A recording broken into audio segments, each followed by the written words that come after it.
Shout Factory TV, changing the channel.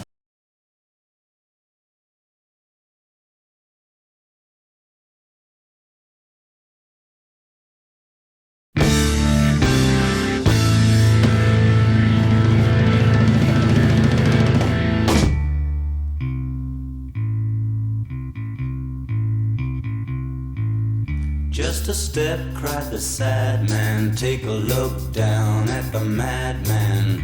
Theater kings on silver wings fly beyond reason. From the flight of the seagull come the spread claws of the eagle. Only fear breaks the silence as we all kneel, pray for guidance.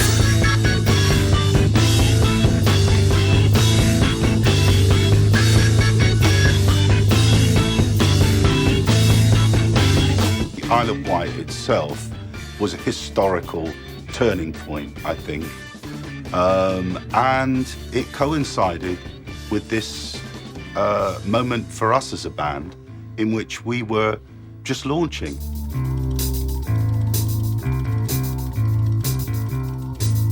Tread the road, cross the abyss, take a look down at the madness.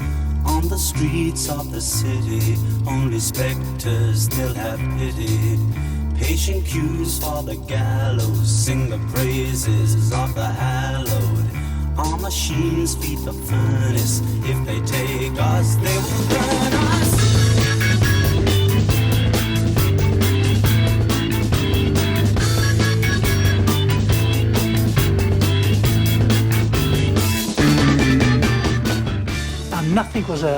Nothing was good enough at the Isle of Wight. Everything was basically, I would have considered to be substandard. The security wasn't good, the fencing wasn't good, the toilets weren't any good. There was nothing which was good.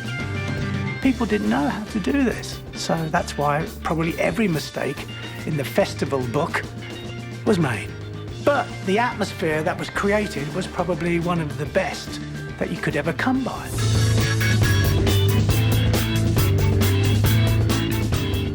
With our performance at the Isle of Wight, they were very aware of the fact that this was apparently a supergroup made up from Greg from King Crimson and Carl from The Crazy World of Arthur Brown and myself from The Nice.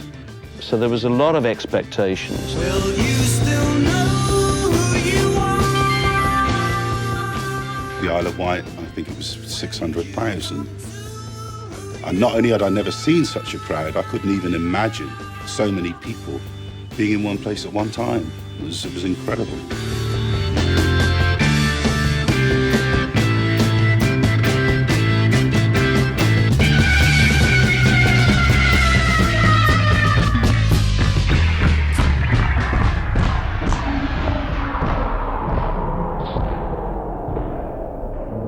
The Isle of Wight was history in and of itself. I mean, even if ELP had not played there, it would have still been a massive historical event, a landmark, really, in rock and roll history. But doubly so for me and for the rest of the boys in ELP, because it was, it was an overnight success. The day before the Isle of Wight, we were relatively unknown. The day after the Isle of Wight, we were known globally. The next day, all the newspapers, bar none, just carried, the story of the explosion of ELP. It was just very lucky. It was a lucky thing that we exploded at the same time as the Isle of Wight happened. It was a great showcase for us. The Isle of Wight, as I recall it at that particular time in the 70s, was almost a place for people to go retire to. It wasn't something you visited. There was nothing trendy about the Isle of Wight.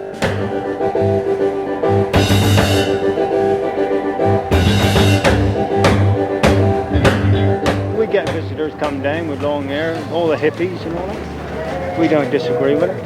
I like pop music of a style. I like the top of the pops and things like that.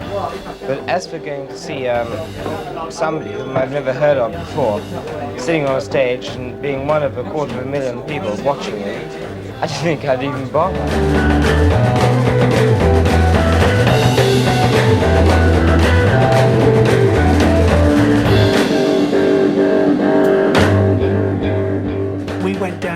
exceptionally well at that particular festival. And for that reason alone, maybe the band was perceived to be bigger than what it was overnight. I first got involved with ELP when I formed a company with my partner, David Enthoven, in 1969, and we managed a band called King Crimson. The lead singer was Greg Lake. The purple piper plays his tune, the choir softly sing. 3 lullabies in an ancient tongue for the court of the crimson. After their first American tour in 1969, the band decided to break up. Greg wanted to find some more musicians and form his own band. And I believe he interviewed or talked to Jimi Hendrix about joining the band. In the end, he ended up with, obviously, Keith Emerson and Carl Palmer.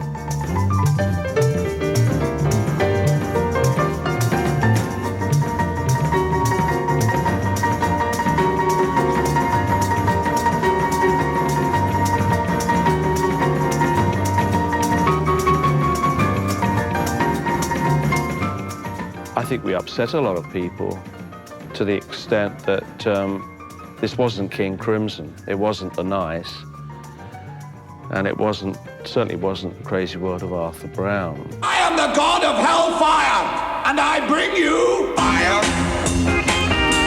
I'll take you to burn. Fire. I'll take you to learn. I'll see you burn. We'd broken up 3 very special bands. I mean, certainly the critics slammed us for that.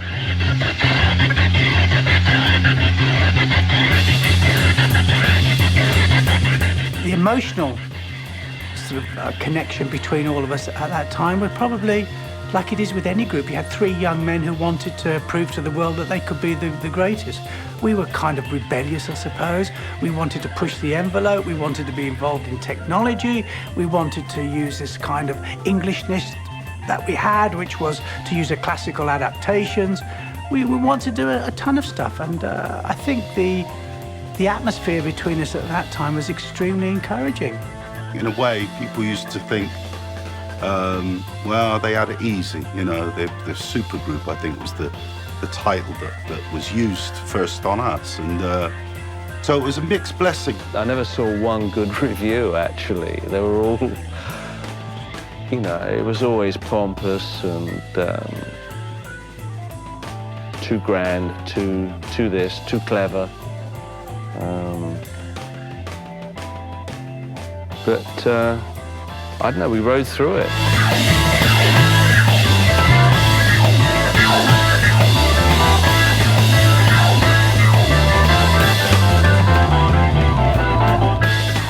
Most rock acts took their inspiration from the blues and country western music, but ELP took its influence really from European music. And in that way, I think it set us up for a lot of sort of, well, they're pretentious. They're trying to be something, you know, above their status, really. And I suppose in many ways, we were.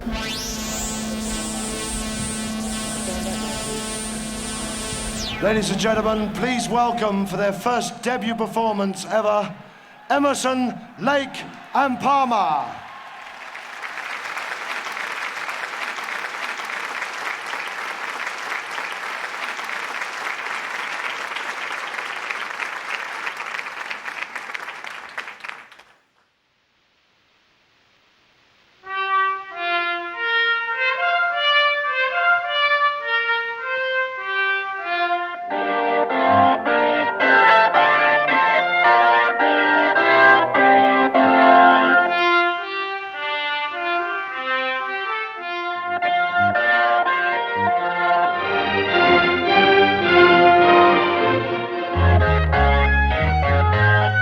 I think I chose classical music as a starting point, mainly because that was my heritage.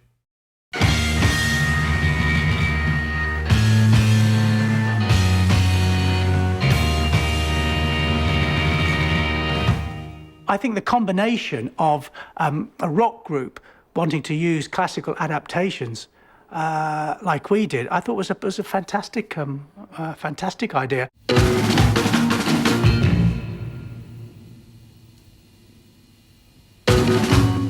And I think the fact that Emerson, Lake and Palmer ended up playing things like Pictures at an Exhibition by Mussorgsky and introducing all of those young people to this great classical music.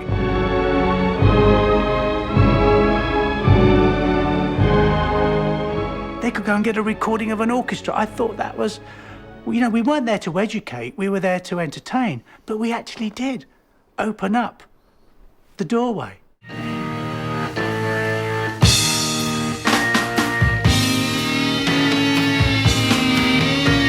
We were 3 people, we weren't a full-on sort of classical orchestra, so we had to do the best we could. And I would get the mini score from Boosey and Hawkes here in London, and I'd try and see if there was anything really important that the percussionist played in the orchestra for Pictures. If it was a tubular bell I needed, I'd go and get one tubular bell, I'd go and get one timpani, so I could add this to my drum set. And that's how drum sets started to develop, with bells and timps and gongs.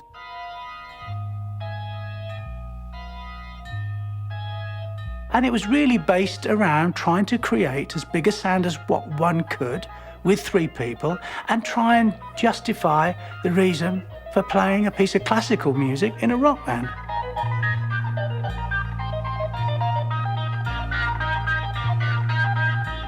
Before we did something like Pictures at an Exhibition, you know, it was hard to imagine how a rock band really could do a symphony. But you can, you know, and it works because it's music.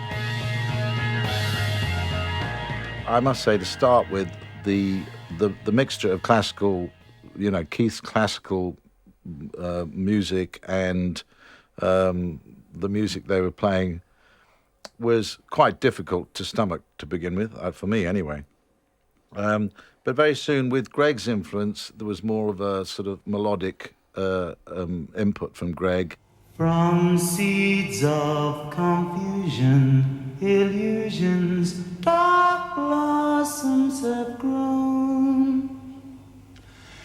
Even now in furrows of sorrow, the doubt still is sown. My life's course is guided, decided by limits drawn. It always fascinated me, I think, that something which passes through the air, which is invisible, can communicate feeling. I think it's almost like electricity, and that is a wondrous thing.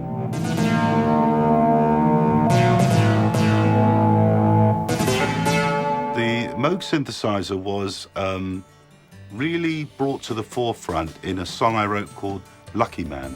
He had white horses and ladies by the score. Lucky Man was an afterthought on the first DLP album. We'd been in the studio for a month or 6 weeks, and we'd finished the album. We'd recorded all the material we had, and we were still one song short. So I came up with this track, Lucky Man. It's something I wrote when I was 12 years old. Ooh, what a lucky man he was. Ooh, what a lucky man he was. It was a sort of folk song, and I don't think, you know, Keith didn't really feel as though he couldn't really find a way to play it. You know, it was just, he wasn't used to playing folk songs, and they weren't really keyboard orientated. So anyway, I made the record more or less on my own, you know, just piled on the guitars, bass, multi-voices I put on there.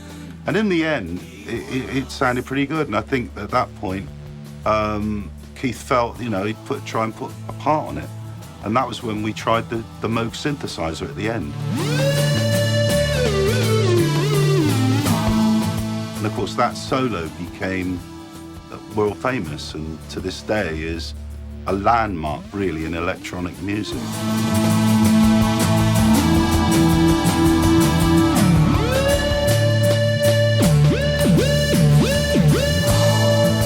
There was an effect on it called portmanteau, where it slides through notes.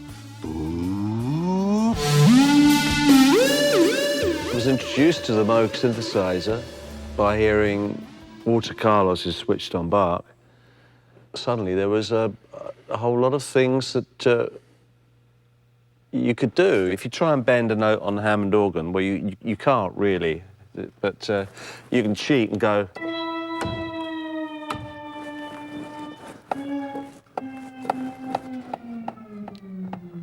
But then you got to fire it up again, you know. So it loses everything.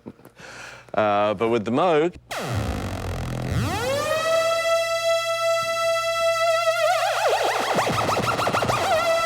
I still use this as part of my keyboard rig because nothing else makes a sound like it, really. When you crank it up in a stadium, it can hurt.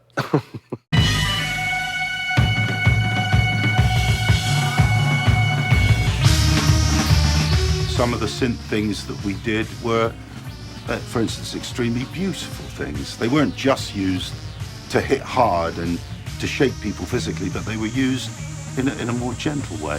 I think that if one's frightened of technology in any way, then you don't get the inspiration that technology will give you via new sounds.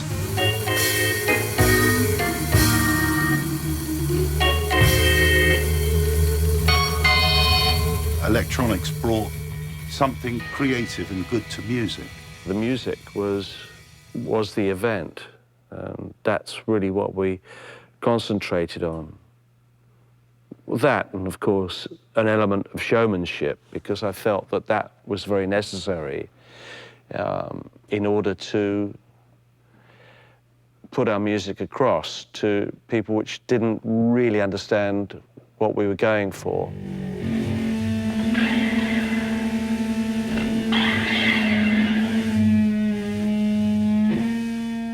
I suppose it was a certain amount of just wanting to make a piece of furniture part of myself, like the guitar player.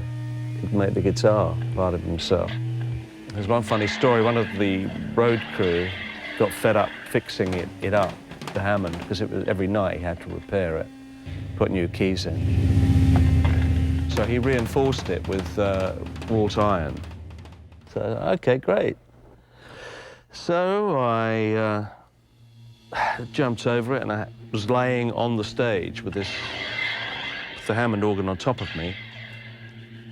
When it came to sort of pushing the Hammond off of me, it weighed twice as much as what it used to weigh because of the reinforcements.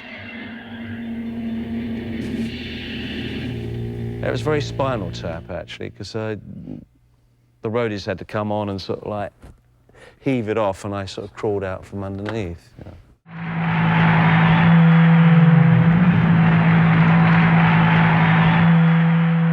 It was also dangerous. I think I've had more accidents on stage than I've ever had riding motorcycles or flying airplanes or scuba diving, but yeah, I broke my nose, broke ribs, falling off the stage and all that stuff.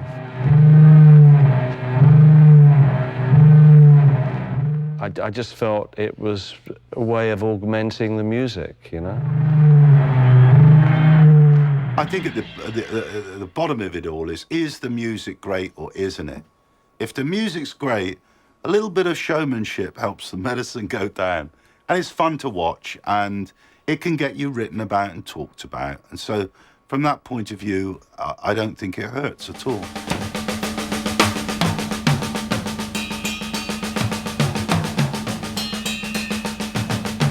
Drum solos were very long at one time, and in the 70s, I think they were the longest they should have ever been. I think I was about sort of 7-8 minutes, and I tried to involve some theatrics, something visually for the audience to hang on to. I think a lot of people didn't bother with that. They tried to just gain command with the audience by playing really well. And to play well was only half the job, to be honest with you. You had to sort of wrap it up in something. So I started using 2 gongs.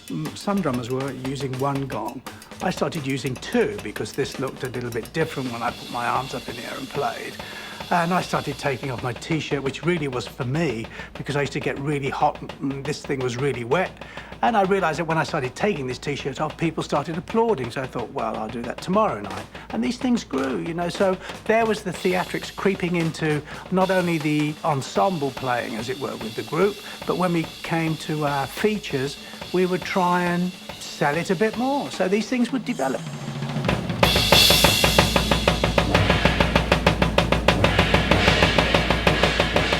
But everything that we did really was to try and improve the music. Electronic instruments represented the weapon of destruction, you know. You would hold an electric guitar and you had the expression of revolution in your hands.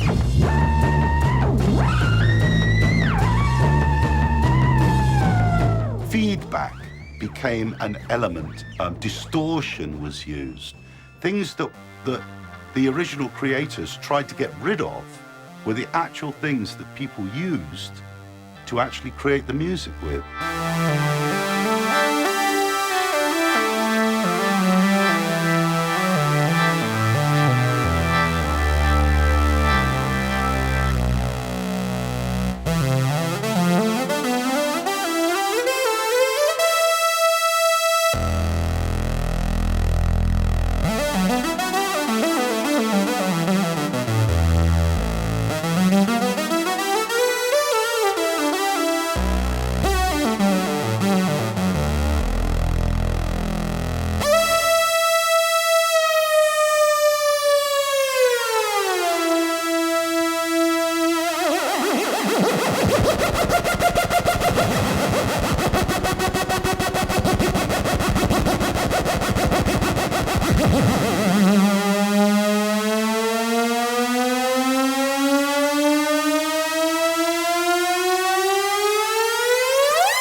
We felt on the day, because of the size of the audience and the artists that were on the show, that this would be something that could possibly go down in history. Ladies and gentlemen, please welcome for their first debut performance ever, Emerson, Lake and Palmer.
This is a thing called Pictures as an Exhibition, and it features the Moog synthesizer,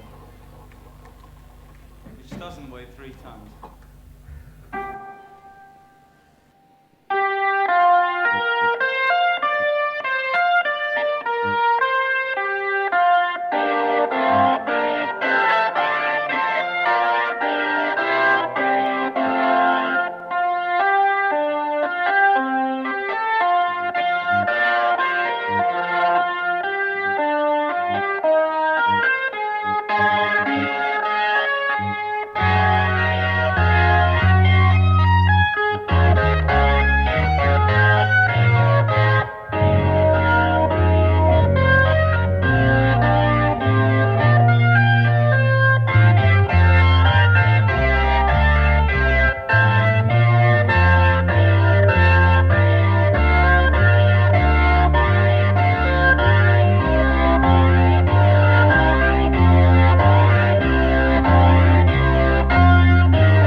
Lead me from tortured dreams, childhood themes of nights alone. Wipe away endless years, childhood tears as dry as stone. From seeds of confusion, illusions, dark blossoms have grown. Even now in furrows of sorrow, the doubt still is sown. My life's course is guided, decided by limits drawn on charts of my past ways and pathways since I was born.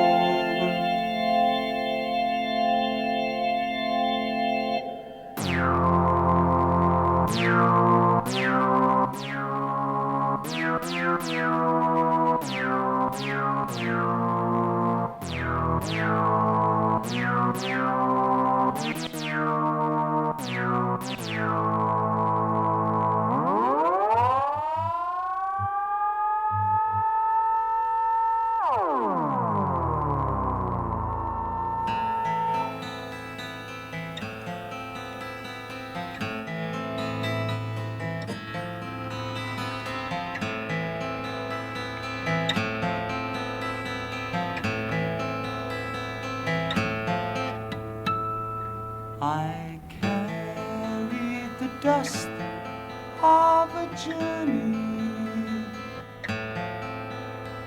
that cannot be shaken away.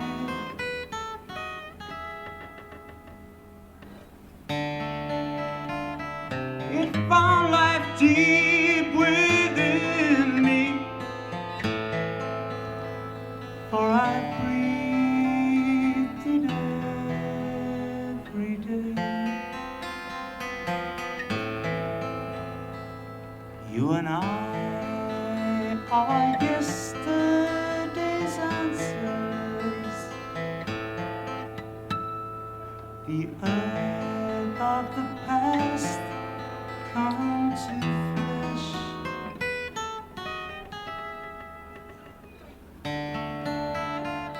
Eroded by time's rivers to the shapes we now possess.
this 500-pound piece of wrought iron cannon leapt up in the air. It was a dramatic conclusion to the show.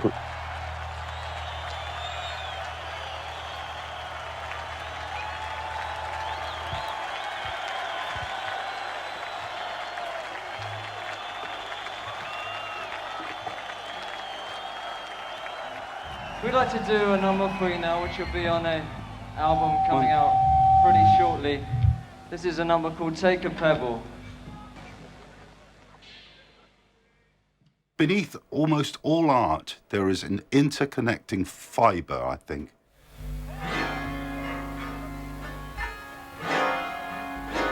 And I think that, you know, that's why how I feel about songwriting is that music, in some sense, flows through you. It is not something that you invent in that way. It's already out there. You know, this energy is flowing through artists.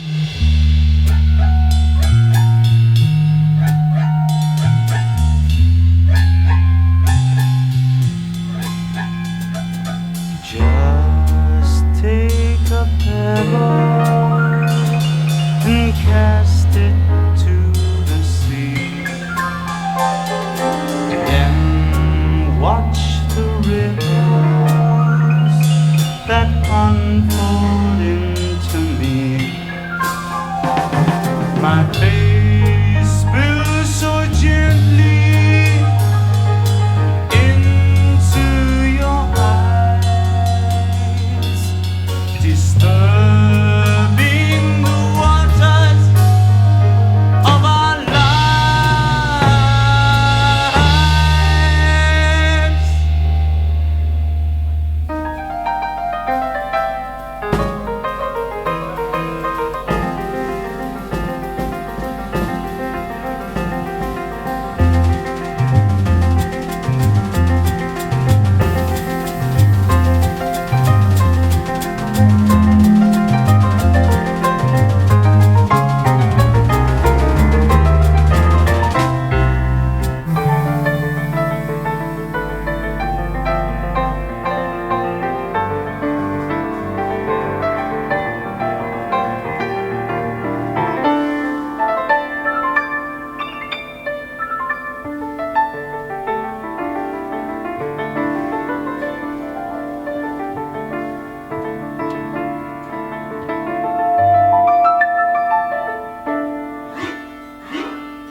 With sadness on your shoulders, like a worn-out overcoat,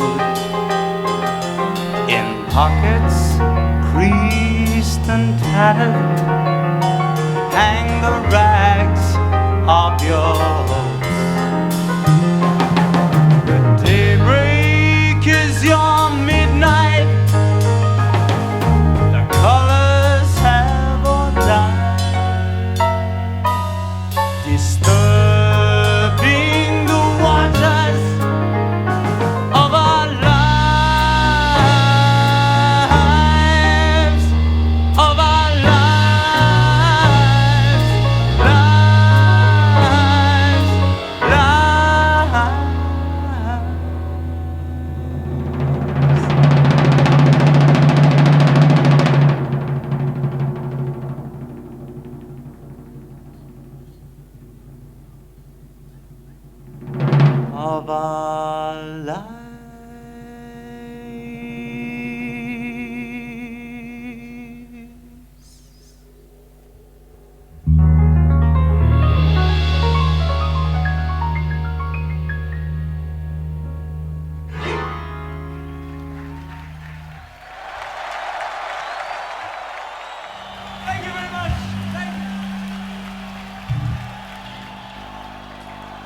We're short on time. Do you really want one more?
Emerson, Lake and Palmer.